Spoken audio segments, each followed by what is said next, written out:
Bonjour à tous, on se retrouve aujourd'hui pour corriger la feuille d'exercice de révision sur le chapitre 6 en vue du devoir de la rentrée. Il y avait deux petits exercices pour s'échauffer, le 17 et le 18 sur le livre scolaire. Le 18 est un petit QCM donc j'y reviens pas, hein, vous voyez quand vous avez juste ou faux. Et on va corriger le 17 et ensuite les autres exercices. Donc dans le 17, ici on nous parle de l'action du dioxygène et du fer. Ce trait est moche, on l'enlève. Donc un objet laissé à l'air libre se dégrade et se rouille. C'est une oxydation lente. Donc on a deux étapes. Une première étape, on va former d'abord l'hydroxyde de fer 2. Et une deuxième étape, on formera l'hydroxyde de fer 3. On n'étudiera pas la troisième question, on n'a pas forcément spécialement d'intérêt ici. Donc dans la première étape, on veut former l'hydroxyde de fer 2. Donc l'hydroxyde de fer 2, ici, on sait que c'est un produit. D'accord? Donc ça veut dire forcément que de l'autre côté, le fer ici, c'est un réactif. Si le réactif ici est un réducteur, vu qu'il est à droite sur le couple, ça veut dire que dans l'autre couple, forcément, ici, l'autre réactif, ça va être le dioxygène. Ok? Donc déjà ça c'est pour la suite. Donc ça c'est plutôt pour quand on va attaquer la question petit b, on va se poser la question. Dans un premier temps, pardon, on peut se contenter d'écrire les demi-équations électroniques sans trop réfléchir à qui est réactif et produit. On verra dans la deuxième étape que ma réflexion que j'ai faite ici, pour savoir qui est réactif et produit, ça me permettra déjà dans un premier temps d'écrire les demi-équations électroniques dans le bon sens. Là, dans ce cas-là, je vais faire comme on fait d'habitude, ou comme on fait de manière classique, et ensuite on réfléchira à qui doit être retourné ou pas. Donc, premier couple, FeOH deux fois, Fe solide. Donc on écrit l'oxydant, FeOH deux fois, qui donne du fer. Donc on a juste les éléments chimiques autres que oxygène et hydrogène. Le fer ici, bon, on a un élément fer de chaque côté, donc il n'y a pas de problème, on n'a pas besoin d'ajuster ça. Deuxième chose, on a juste les oxygènes. Alors attention, ici j'ai une parenthèse. Alors le 2, oui, bien évidemment, ne compte que pour la parenthèse, pas pour le fer. Donc ici j'ai deux oxygènes, donc j'ajuste ça avec deux molécules d'eau. Donc 2 H2O. Donc mes oxygènes sont ajustés, j'ai introduit des atomes d'hydrogène en plus ici, donc il va falloir que je les compense de l'autre côté. Mais attention, j'en ai déjà deux ici. J'ai deux H ici, sur les 4 qu'il y a de l'autre côté, il m'en manque donc 2, donc on va mettre 2H+. Et puis, à la fin, il faut que j'ajuste la charge. Là, j'ai ajusté tous les éléments chimiques. De ce côté du réducteur, je n'ai pas de charge, donc il ne me faut pas de charge du côté de l'oxydant. J'ai 2 plus ici. Donc je vais venir compenser ça avec 2 électrons. 2 électrons. Deuxième couple. Le couple, c'est O2, H2O. Donc on met l'oxydant ici, O2, et de l'autre côté, H2O. Donc j'ajuste les éléments chimiques autres que oxygène et hydrogène. J'en ai pas, donc je m'y intéresse pas. J'ajuste ensuite les éléments oxygène à l'aide de molécules d'eau du côté du réducteur. Donc j'ai deux oxygènes ici, j'en ai un là, il faudrait que je fasse H2O plus H2O. On peut résumer ça en mettant un 2 devant, hein, ça fait 2 molécules d'eau. En introduisant la molécule d'eau supplémentaire, j'introduis des hydrogènes, donc il faut que je les compense. Ici j'en ai 0, là j'en ai 4, donc je suis à 4H+, et je vais venir ensuite compter la charge du côté du réacteur, c'est 0, il me faut donc une charge de 0 du côté de l'oxydant. J'ai 4 plus avec les H qui sont là, avec les ions hydrogènes qui sont là, donc je compense avec 4 électrons ici. Ok, donc maintenant que j'ai écrit mes demi-équations électroniques, c'est ce que j'ai fait ici, je passe à l'équation de la réaction. C'est là où ma réflexion que j'ai eue tout à l'heure, elle est importante, sur qui est réactif des deux côtés. Donc réactif ici, on a dit qu'on avait dioxygène, donc ça c'est bon, il est du côté gauche, donc du côté des réactifs. Le problème c'est qu'on a le fer ici qui est le deuxième réactif, et qui n'est pas écrit dans le bon sens. Pourquoi? Parce qu'il se retrouve du côté des produits. Donc cette demi-équation électronique là, celle-là, il faut que je la retourne. Donc je vais l'écrire en dessous à l'envers. Donc on va garder les flèches au même endroit. Donc on a le fer plus 2H2O qui donne l'hydroxyde de fer 2 plus 2H+, plus mes deux électrons. Alors, maintenant que mes deux demi-équations électroniques sont écrites dans le bon sens, il faut que je me pose la question, est-ce que je peux faire la somme directement de ces deux demi-équations électroniques? Si je regarde ici, j'ai 4 électrons échangés, là j'en ai que 2. Donc du coup, c'est pas bon. Il faut qu'on ait le même nombre d'électrons échangés entre les deux demi-équations électroniques. On ne peut pas avoir des électrons qui se baladent tout seuls dans le vide à la fin. Enfin dans le vide, dans mon milieu. Donc il faut que les électrons échangés soient directement échangés entre l'oxydant, entre le réducteur pardon, du premier couple avec l'oxydant du deuxième. Donc là, il faut que je trouve le premier multiple commun entre 4 et 2, bah c'est 4. Donc on a déjà 4 électrons ici, c'est bien. On va juste multiplier ici par 2. Une fois qu'on a fait ça, on peut se permettre de faire le bilan. Alors je vais essayer de faire ça sans réécrire la demi-équation électronique avec le x2. Je vais peut-être écrire des bêtises, on verra à la fin. Moi, ce que je peux vous conseiller, c'est au brouillon de l'écrire. Hein, d'écrire 2Fe plus 4H2O donne 2FeOH 2 fois, plus 4H plus 4 électrons, et ensuite de faire la somme avec la demi-équation électronique qui est là. Bon, on se lance. On a donc O2 plus 4H+, on sait que les électrons sont échangés en même nombre, hein. J'en ai 4 ici, et avec le x2 qui vient là, j'en ai 4 ici, donc je ne vais pas les écrire. Donc plus, allez, on va essayer de faire un 2 Fe, pardon. Plus, bah là attention ça change, hein. On est à 4 H2O, va donner donc 2 H2O ici là, 2 H2O, plus, donc là attention on va avoir 2 FeOH 2 fois, plus, bah ici attention 2 fois 2, on va avoir 4 H+. Alors là on peut remarquer qu'on peut faire plusieurs choses. On a les 4H+, qui sont là et là, c'est comme en mathématiques, hein, c'est comme si on avait une égalité ici, donc on peut les simplifier. Allons chercher une autre couleur. Donc les 4H+, qui sont là, on peut les enlever, mais en plus, si vous regardez, il y a 4H2O ici, il y en a 2 là, donc je vais pouvoir ici simplifier. Allez, un peu de rose. On va pouvoir simplifier ici ça qui va rester 2 et ça qui va s'annuler. Donc là, c'est pas très propre. Je vais réécrire en dessous l'équation. Donc on a O2 plus 2Fe plus 2H2O donne 2FeOH 2 fois, et c'est tout. Donc mon équation de formation de l'hydroxyde de fer 2, hop, elle est ici. Ok, donc maintenant on s'intéresse à l'étape 2. Donc dans l'étape 2, on parle ici de formation de l'hydroxyde de fer 3. Donc formation de l'hydroxyde de fer 3, hop, si je prends la bonne couleur, je vais pas en prendre vert par exemple, on sait que hydroxyde de fer 3 qui est ici, ça c'est un produit. Et donc FeOH 2 fois, c'est un réactif. Oh là là, je sais pas dessiner, c'est horrible. Et donc ici mon réactif c'est FeOH 2 fois, donc dans le couple qui est là, je sais que c'est un réducteur, pardon.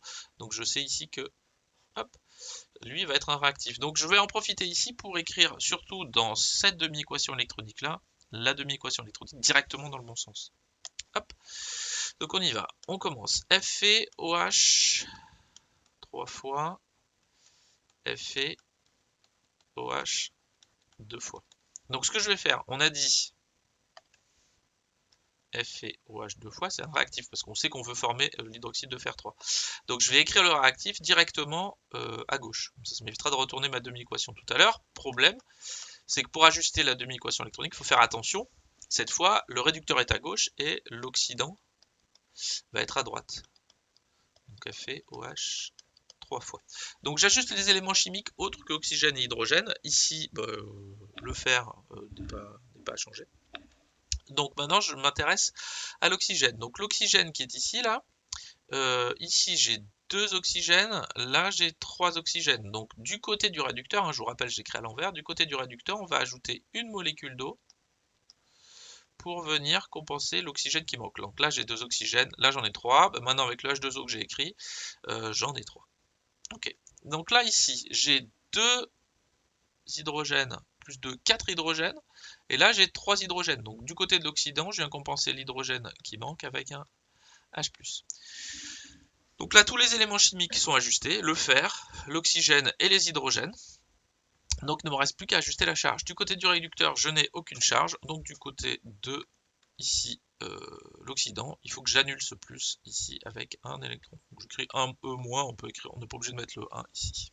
Ok, ça c'est bon pour le premier couple. Deuxième couple, on l'a déjà écrit tout à l'heure. O2, H2O, je me permets de le réécrire tout de suite. Donc, O2 plus 4H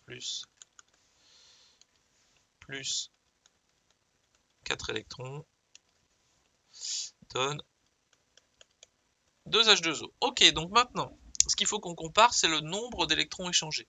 Ici, j'ai 4 électrons échangés. Là, je n'en ai qu'un. Donc, du coup, il faut trouver le premier multiple commun entre 1 et 4. C'est 4. Du coup, qu'est-ce que je vais faire? Je vais venir multiplier cette demi-équation électronique-là par 2. Donc, il faut la multiplier en entier. Si vous n'êtes pas forcément à l'aise avec l'écriture ensuite de l'équation de réaction directement, je peux vous conseiller d'écrire d'abord cette demi-équation en entier en multipliant tout par 2 pour éviter d'en oublier dans la fin. Alors, si je fais ça, on a donc 2... Non, je dis n'importe quoi, moi. Pardon. C'est pas du tout par 2 qu'il faut multiplier, c'est par 4. Hop là, on change. Par 4, pardon, hein, parce qu'on a un seul électron ici, mais il en faut 4. Donc on a écrit, pardon, 4 FeOH 2 fois, plus 4H2O, plus O2, plus 4H+, va former, alors j'écris pas les électrons, parce qu'on sait qu'ils vont se simplifier, qu'on a bien veillé à ce que le nombre d'électrons échangés soit les mêmes, plus 4 FeOH 3 fois, plus 4H+, plus 2H2O. Oula, j'ai plus 2H2O, pardon. Alors, une fois qu'on a fait ça, on regarde un petit peu ce qui se passe. On avait pris quoi tout à l'heure, du orange. Donc là, j'ai 4H+, que je peux simplifier ici aussi. Alors, on peut pas toujours les simplifier, hein, les hydrogènes, les ions hydrogènes. Là, dans cette équation-là, c'est particulier, on peut les simplifier. Puis je regarde, j'ai 4H2O ici.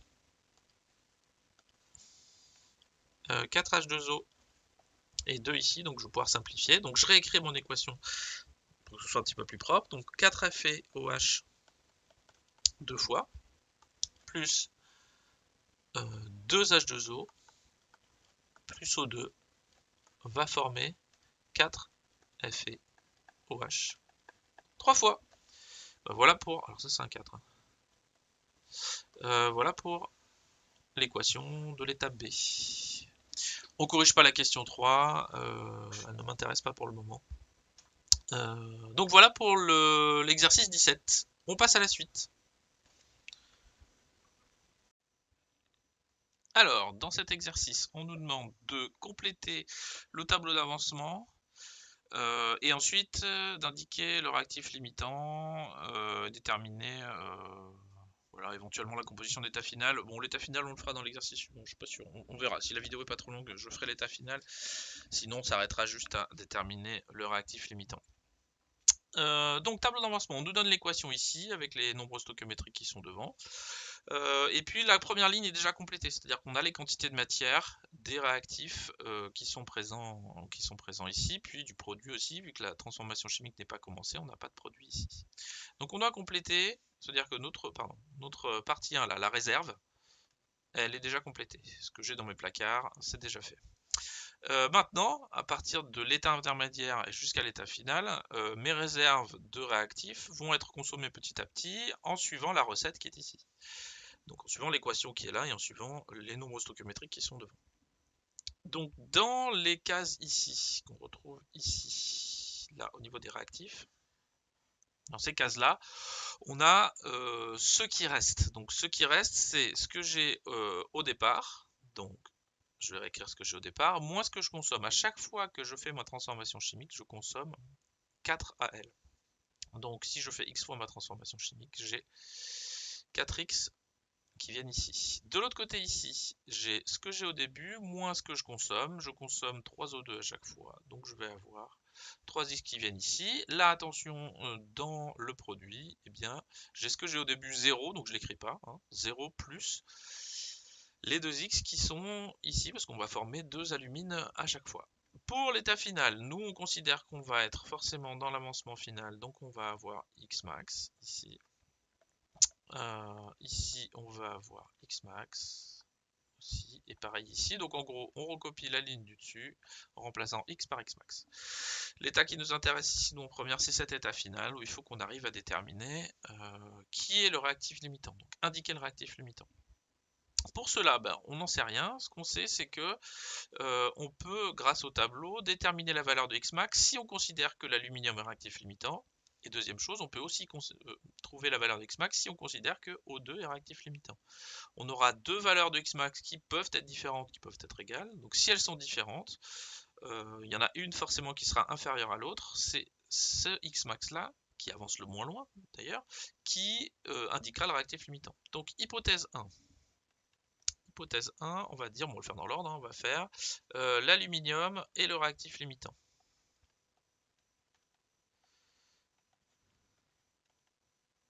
S'il est réactif limitant, qu'est-ce que ça veut dire? Ça veut dire que sa quantité de matière finale,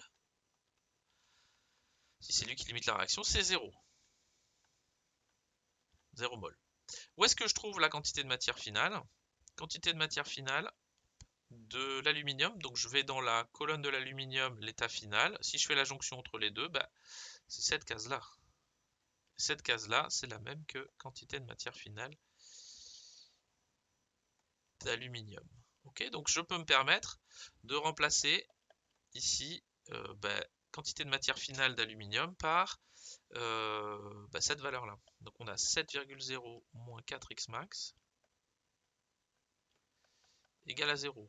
Si je résous un petit peu l'équation, alors j'y vais doucement ici, on va avoir, je vais passer 4x max de l'autre côté, donc ça fait 7,0 est égal à 4x max. Le 4 me dérange, je le fais passer de l'autre côté. Donc comme on a une multiplication ici, bah forcément on va avoir une division de l'autre côté. Et on finit avec un x max. Un x max ici qui vaut donc 7,0 sur 4, ce qui fait 1,75 je crois. Oui c'est ça. Mol. Donc première valeur de x max, 1,75. Ok, hypothèse 2. Hypothèse 2, on a O2 qui est le réactif limitant. Si O2 est le réactif limitant, dans ce cas-là, qu'est-ce que ça veut dire? Ça veut dire que la quantité de matière finale de O2, elle vaut 0 mol. Où est-ce que je trouve la quantité de matière finale de O2? Eh bien, je vais tout simplement dans la colonne O2, état final, et c'est cette case-là qui correspond à la quantité de matière finale de O2. Donc je peux me permettre de remplacer NFO2 par cette valeur-là, la valeur qui est écrite dans cette case-là.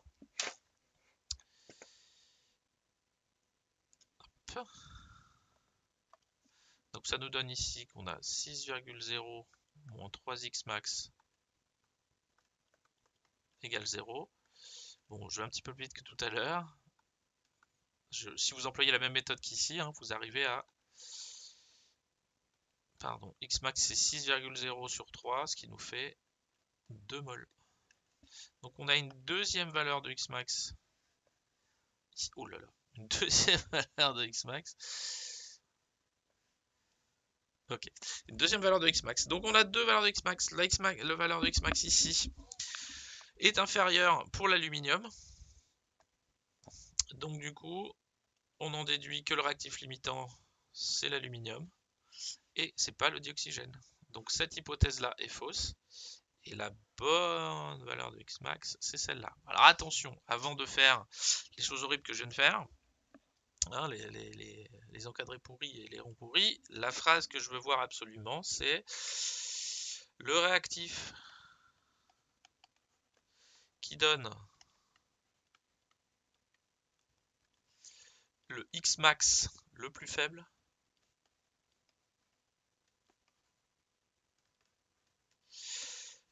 et le réactif limitant.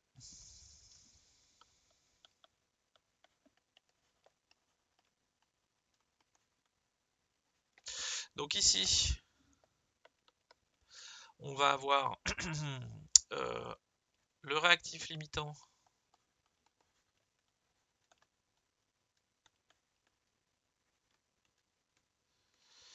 qui est AL et Xmax qui vaut 1,75 mol. Ok, donc là on a fini l'exercice. Si on voulait, mais on va le faire dans l'exercice suivant, donc je ne vais pas le faire ici, ce serait peut-être un petit peu redondant. Mais ce qu'on peut faire ensuite, c'est pour trouver la composition de l'état final, eh bien la valeur de Xmax qu'on fait, vu qu'on connaît sa valeur, on vient la remplacer ici dans la dernière ligne du tableau. Donc l'aluminium, on sait que c'est le réactif limitant, ça vaudra 0. Ici on a 6,0, donc 3 fois 1,75 mol. Il doit me rester, je sais pas trop, 0,75, ça doit faire à peu près 0,75 mol qui me reste. Et ici on a 2 fois 1,75 mol, donc on aura 3,5 mol. Okay, donc on remplace juste la valeur de Xmax dans la dernière ligne, et donc on obtient la valeur. Dans l'exercice suivant, on va voir que je vais remplir le tableau non pas de manière, enfin avec des chiffres, pardon, mais de manière littérale. Donc on va avoir une petite rédaction un peu différente, mais il n'empêche que là, dans cet exercice, je vous ai épargné les calculs de quantité de matière, ce qui veut dire que dans le suivant, il faudra qu'on fasse des calculs de quantité de matière. Allez, exercice suivant. Alors, dans cet exercice, on nous parle de la réaction entre le diode I2 et les ions thiosulfate S2O3 pour former les ions I dur et moins et les ions tétracionates S4O6 On nous dit que la seule espèce chimique colorée c'est I2, on en aura besoin dans la question 5 ici.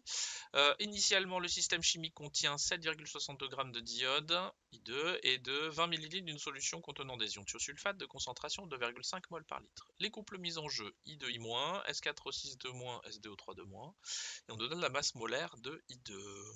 Établir l'équation de la transformation. Donc, équation de la transformation, on va tout de suite aller faire un tour dans le texte. On nous dit qu'on fait réagir I2 et S2O3-, donc réactif I2 et S2O3-. Je vais voir dans les couples ici. I2 est un oxydant, S2O3- est un réducteur, donc on est bon, mais deux réactifs, on a bien un oxydant et un réducteur qui vont pouvoir réagir ensemble. On va pouvoir écrire ici les équations. Donc on commence par les demi-équations électroniques. Je vais écrire directement dans le bon sens les deux demi-équations électroniques. Donc I2I-, I2 est réactif, donc je laisse à gauche. I2 donne I-, donc j'ajuste les éléments chimiques autres que oxygène et hydrogène. Bah, j'ai I, l'élément iode, j'en ai deux ici, donc il m'en faut deux là. Ensuite, pas d'oxygène, pas d'hydrogène, donc j'ajuste pas. Je n'ai qu'à ajuster les charges. J'ai 2 moins de ce côté, donc je vais ajouter 2 électrons ici. L'autre couple, on a S4O6, 2 moins, S2O3, 2 moins. Donc là, attention, on a dit que le réactif, c'était S2O3, 2 moins, donc je vais l'écrire à gauche directement pour pouvoir faire la somme de mes deux demi-équations électroniques, S2O3, 2 moins, et S4O6, 2 moins. Ok, donc j'ajuste les éléments chimiques autres que oxygène et hydrogène. J'ai 4 S, là j'en ai 2. Donc je vais mettre un 2 devant ici les ions les ions thiosulfate, pardon. Donc j'ai 4 S et 4 S. Je regarde les oxygènes maintenant. En fait, le fait d'avoir mis un 2 devant ici, je me retrouve avec 6 oxygènes et j'ai 6 oxygènes de l'autre côté. Les éléments oxygène sont ajustés, pas d'éléments hydrogène en vue, donc je passe au niveau de la charge. Alors attention, au niveau de la charge ici, du côté du réducteur, j'ai 2 fois 2 moins, donc 4 moins. Ici, j'ai uniquement 2 moins, donc il va falloir que je vienne ajouter 2 électrons supplémentaires pour obtenir les 4 charges moins qu'on a du côté du réducteur. Mes deux demi-équations électroniques sont ajustées. Maintenant, est-ce que je peux faire la somme des deux demi-équations électroniques? Si je regarde, ici j'ai 2 électrons échangés, là j'ai 2 électrons échangés, je peux bien évidemment faire la somme de mes deux demi-équations électroniques. Donc on va avoir I2 plus 2S2O3 2- qui donne 2I- plus S4O6 2-. On ne met pas les électrons car on sait qu'ils s'ajustent, on sait qu'on en a mis 2 et 2 de chaque côté. Et on obtient l'équation de ma réaction ici. Bon, mon encadré est toujours aussi moche. Allez, question 2. Compléter le tableau d'avancement de la réaction. Donc dans ce tableau, alors ça c'est la question 2. Dans ce tableau, je vais le compléter de manière littérale parce que pour l'instant, j'ai pas d'informations sur les quantités de matière. En tout cas, je les ai pas calculées. Donc, je vous rappelle, la première ligne, c'est la réserve. Qu'est-ce que j'ai comme réserve? Pour l'instant, j'ai pas fait de calcul. Donc, je vais avoir ma quantité de matière initiale de I2, N0 I2, la quantité de matière initiale de S2 O3 de moins, la quantité de matière initiale de I-, la transformation chimique n'a pas commencé, 0, et pareil pour l'éthiocyanate. À partir de l'état intermédiaire, je commence à regarder ce qui se passe dans ma transformation chimique. Donc là, ici, j'ai dans les cases associées au réactif, je vais avoir ce qui reste. Donc ce qui reste, c'est ce que j'ai au début, moins ce que je consomme. Ce que j'ai au début, c'est N0I2, moins, alors ici, devant I2, j'ai un 1, donc moins X. Ici, je vais avoir ce que j'ai au début, N0, S2, O3, 2 moins, moins ce que je consomme. Combien j'en consomme à chaque fois? J'en consomme 2, donc 2x. Ici, à partir du moment où je suis arrivé dans les produits, c'est ce que j'avais au début, donc 0, plus ce que je vais former. À chaque fois ici que je fais la transformation, je forme 2i-, donc je vais mettre 2x ici, et là je forme un seul S4O6 de moins, donc je vais avoir un seul x. Petite remarque, le 2, là, on peut peut-être faire une petite chose, le 2 qui est là, hop, c'est le 2 qui est là, 2 qui est là, c'est le 2 qui est là. Attention, les nombres stoichiométriques n'interviennent pas au niveau de la première ligne, jamais. Elles interviennent uniquement au niveau de l'état intermédiaire et de l'état final.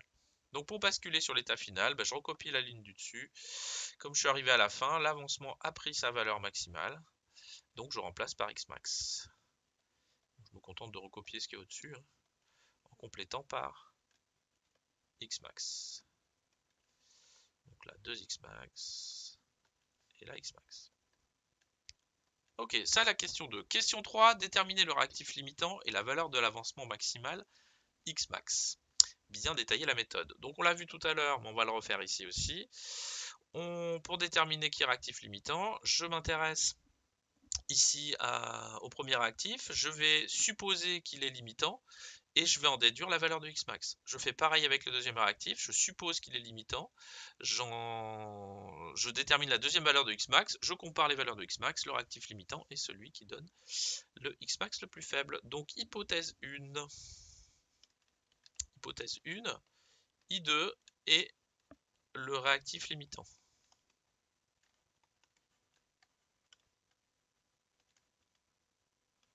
Ça veut dire quoi s'il est réactif limitant? Ça veut dire que sa quantité de matière finale, elle vaut 0 mol. Où est-ce que je trouve ça? Ici, donc final, c'est l'état final colonne de I2. Ici, on est dans la colonne de I2, donc c'est l'équivalent de cette case-là. Si je m'applique un petit peu. Hop. Donc je peux compléter ici. N final I2, je le remplace par N0 I2 moins Xmax égale à 0. J'en déduis que Xmax est égal à N0I2. Alors maintenant, pour trouver sa valeur, qu'est-ce qu'il faut que je fasse? Il faut que je détermine la quantité de matière de I2. Pour cela, il faut qu'on retourne voir le texte. Qu'est-ce qu'on sait de I2 dans les documents? Dans le document, on me dit que... Oula, si je commence à tout bouger, ça va pas le faire. Dans les documents ici, on me dit que I2, j'en ai mis 7,62 grammes. Donc j'ai une masse. Bon, a priori, je vais pouvoir calculer la quantité de matière. On me donne ici la masse molaire. Donc je vais venir faire le calcul en dessous ici. Hop, je vais laisser ça comme ça. On a donc la quantité de matière de I2 qui est un solide. On va avoir la masse de I2 divisé par la masse molaire de I2. Si je fais mon application numérique, la valeur c'est 7,62 grammes divisé par 253,8, ce qui me donne un Xmax de 0,03 mol, ce qui fait 3,0, je mets un 0 derrière, 10 moins 2 mol. Ok, première valeur ici de Xmax. 3 10 moins 2 mol. J'écris complètement penché. Il faut que je fasse attention à ça. Ok, première valeur de Xmax. Deuxième valeur de Xmax, hypothèse 2. Ce n'est pas I2 qui est réactif limitant, mais S2 O3 2- et limitant. Et le réactif limitant.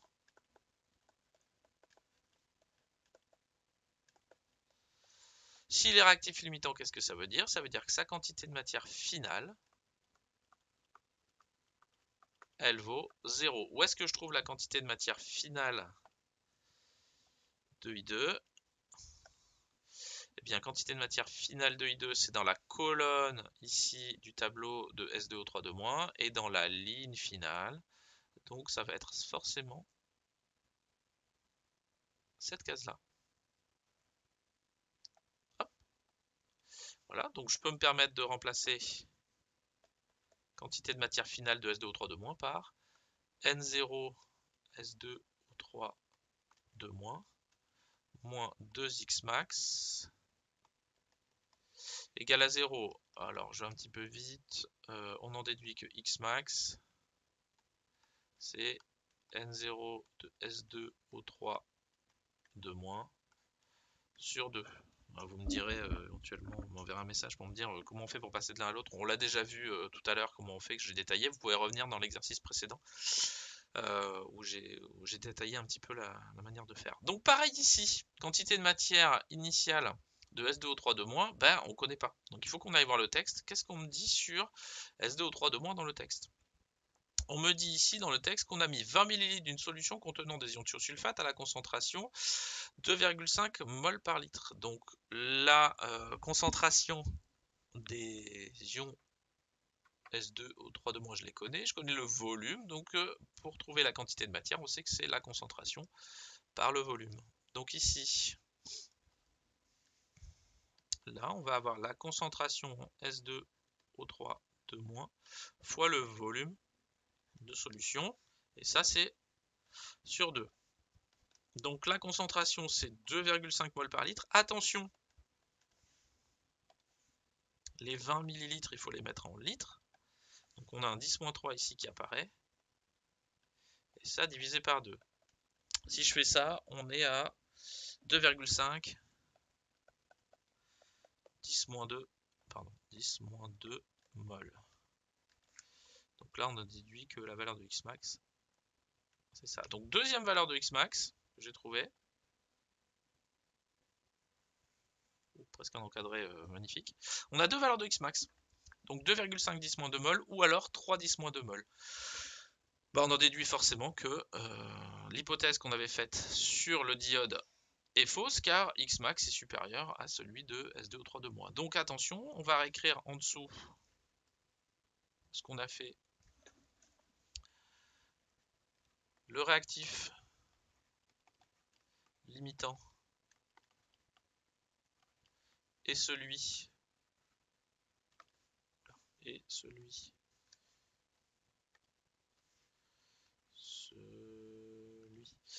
qui donne le Xmax le plus faible.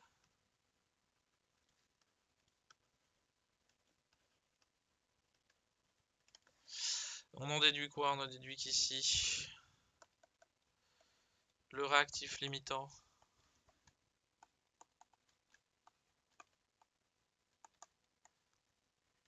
et les ions thiosulfate, donc S2O3 et Xmax vaut 2,5 fois 10-2 mol. Ok. Donc ça c'est pour déterminer le réactif limitant, et la valeur de Xmax. Je l'entoure parce qu'on va avoir besoin la valeur de Xmax juste après. Donc ça c'était question 3. Donc question 4, si je regarde, on nous demande, question 4, quelle est la composition du système à l'état final? Donc là on va faire l'opération qu'on a décrite tout à l'heure, hein. On va reprendre toutes les cases ici de la dernière ligne de l'état final et je vais remplacer par la valeur de Xmax à l'intérieur, et donc ça va me donner des quantités de matière restantes ou non pour les réactifs et puis produites pour la suite. Donc on va garder la valeur de Xmax sous les yeux. D'accord. Ok. Donc question 4. État final. Donc ce qu'on veut, c'est la quantité de matière finale. Alors on va aller vite. La quantité de matière finale de S2O3 on va pas faire le calcul. Donc on sait que c'est 0 mol. Pourquoi? Parce que c'est le réactif limitant.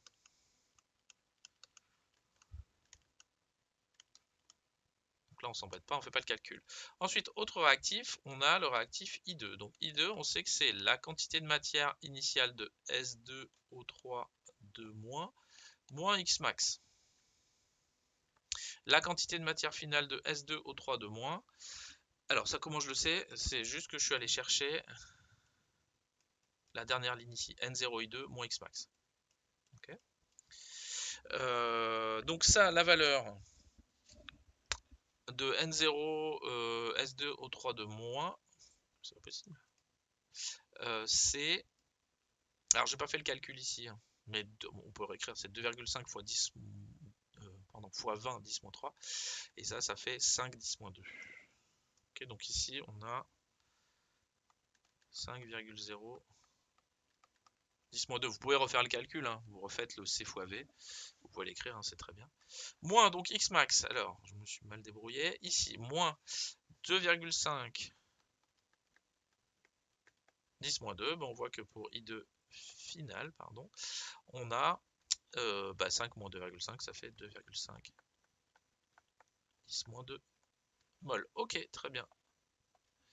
Donc ça, composition de l'état final pour S2O3 ici pour I2.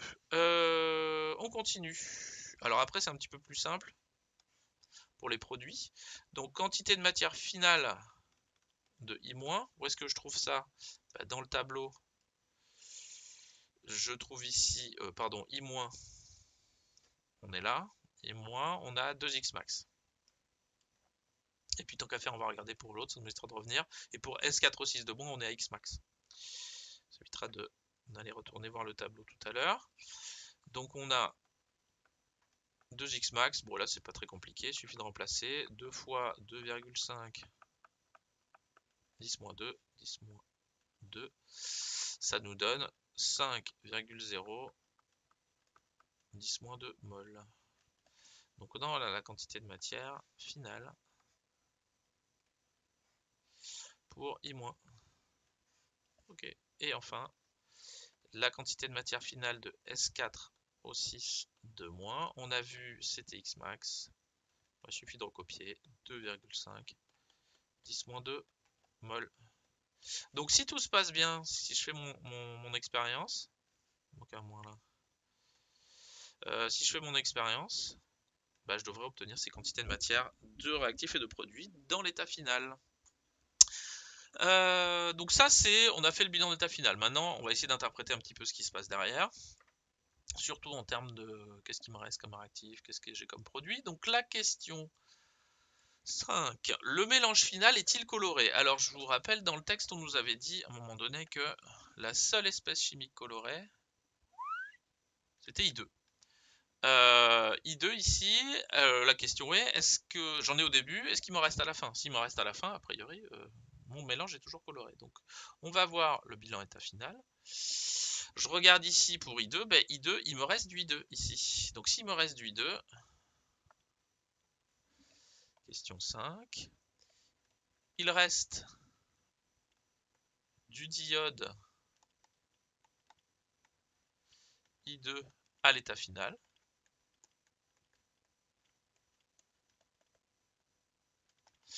I2 est la seule espèce chimique colorée.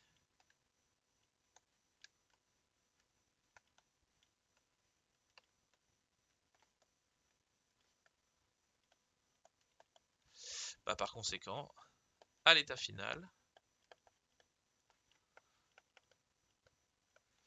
le milieu réactionnel est toujours le milieu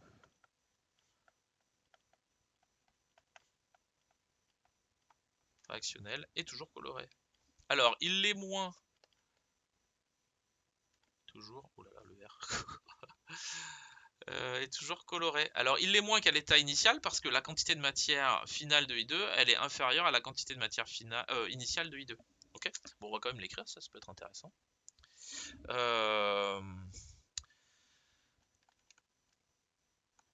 Il est moins coloré qu'à l'état initial. Mais c'était pas demandé ça, donc si vous aviez répondu jusque-là, hein, c'était juste. Il est moins coloré qu'à l'état initial car la quantité de matière finale de I2, elle est inférieure à la quantité de matière initiale de I2. Ok. Allez, dernière question, et puis on en a fini. Dernière question, si j'y arrive. Question 6. Calculer la concentration finale en I- dans le mélange si le volume total à la fin de la réaction est de 50 ml. Ok, donc on a un volume, et il me faut une quantité de matière. La quantité de matière, elle est ici. Quantité de matière finale de I-, on est à 5,010-2 mol. Ok, donc on cherche ici. Question 6. On cherche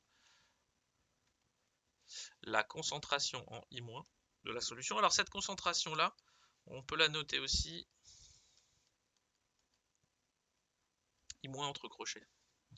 Donc une concentration, nous on sait qu'on n'est plus aux concentrations massiques, même si on va voir qu'on va s'en resservir un petit peu lors des titrages.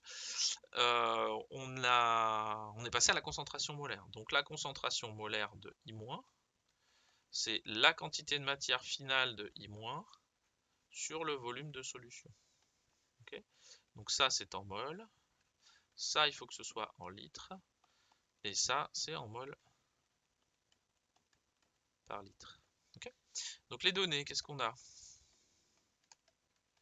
La quantité de matière finale de I-, on l'a vu, c'est 5,010-2 mol.